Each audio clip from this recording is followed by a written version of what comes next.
Seenaa dubartii tokko biyya Zimbaabuweetti ta'e seenaa ajaa'ibsiisaadha. Hamma dhumaatti daawwachuu hin dagatinaa.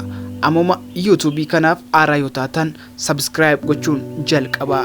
Viidiyoon kun namoota hedduu bira akka ga'u yoo feetan commentii fi like gochuu hin dagatinaa. I know no other weapon to fight abuse in my own life. Abjuu awwaalame. Ganda xiqqoo biyya Zimbaabuwee keessa Tereriyaa Trent kan jedhamtu maatii hiyyeeyyii qonnaan bulaa irraa bara 1971 akka lakkoofsa Awurooppaatti dhalatte. Biyya Zimbaabuweetti dubartiin mana barnootaatti kan barattu hanga umurii ishee 11 qofaatti. Kunis akkaataa itti qulqullinoo fi nyaata daa'imaa fi wantoota keessaa tokko tokko baratti. Sanaan booda heerumtee jiraachuudha. Aadaa biyya sanaatti seerri biyyattiis ni deeggera.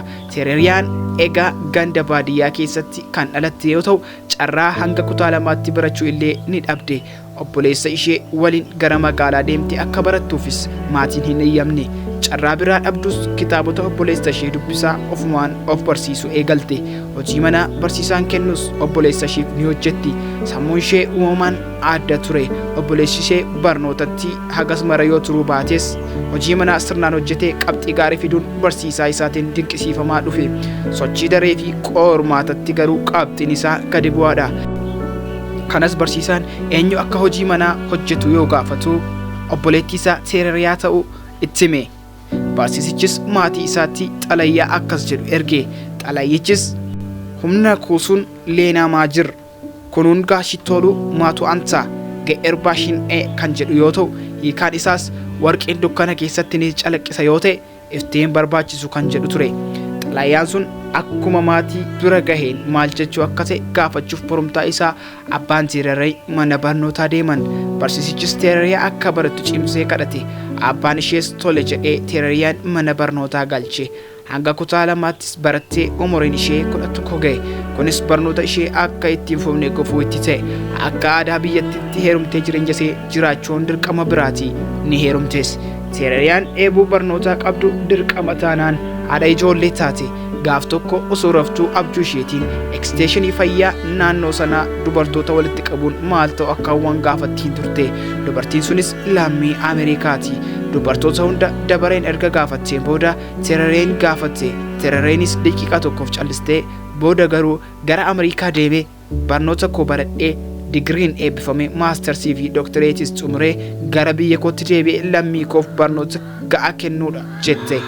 Kana ganamasaa gara haadha ishee deemtee itti himte. Haati ishees kana hunda barreessitee pilaastikiin martee akka awwaaltu gorsite. Tereriyaan akkuma gorfamte goote. Osoo hin turin eksteeshinii fayyaa dubartoota walitti qabdee maal ta'u akka fedhan gaafatte. Tereriyaan akkuma abjootte sanatti himatte. Dubartoonni akka ishee itti kolfanirree eksteeshiniin fayyaa ni danda'ama. Hawwii gaariidha. Jabaadhu jetteen. Turtii ji'ootaa booda eksteeshiniin sun gara biyya isheetti Tereriyaan fudhattee galte. Tereriyaa haati ijoollee afurii abbaa manaa isheetii ijoollee dhiistee Ameerikaa imalte. Akkuma Ameerikaa deemteen barnoota ishee itti fufuun Yuunivarsiitii Michigan seente. Achitti digirii jalqabaa pilaanti paatoloojiidhaan eebbifamte. Itti aansuun maastarsii hojjette. Turtii waggaa 12 booda gara Zimbaabuwee deebitee ijoollee isheef harmee ishee dubbiste. Haati Tereriyaa abjuun keessa dansiif milkaa'ee jira. Kanaafan lammaniif hojjedhu jetteen.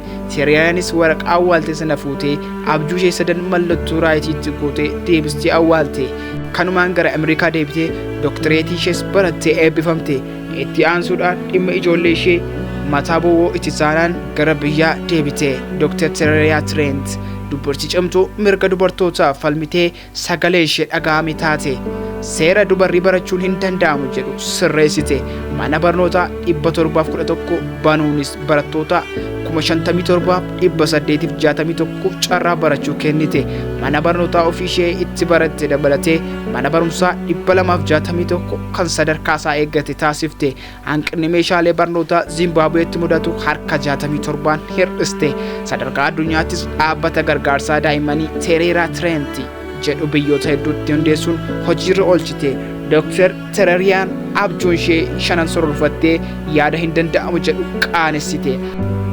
Haati ijoollee afur ofirraa darbattee daawwaa dubartoota Zimbabwee kan taate har'as falmattuu mirga daa'immanii jedhamte yaa namaa viidiyoo kana daawwataa jirtu na dhagaye ergaan siif qaba wanti ati kun hin danda'amu baay'ee ulfaataadha jettu hinuma sitti ulfaata faallaa kana wanta ulfaataa sitti fakkaatu kutannoon itti deemnaan baay'ee salphaadha injifannoon harka kee keessa jira abjuun kee hiika qaba wanta abjootti ammoo hiika itti kennuuf amma jalqabiidha mai dhamaatii fi milkaa'inni kee hiika abjuu keeti abjuu kee of keessatti awwaaltii hafta taanaan asii ofuufii hin taatu ofiyyoo taate kaaniif taata jalqabni milkaa'inni kee garuu ana miti isa miti ishee miti isaan miti nus miti si'uma mataa kee suma qofa si'uma mataa keeti si qofa situ si'iif hiika qaba viidiyoon kun namoota hedduu bira akka ga'uuf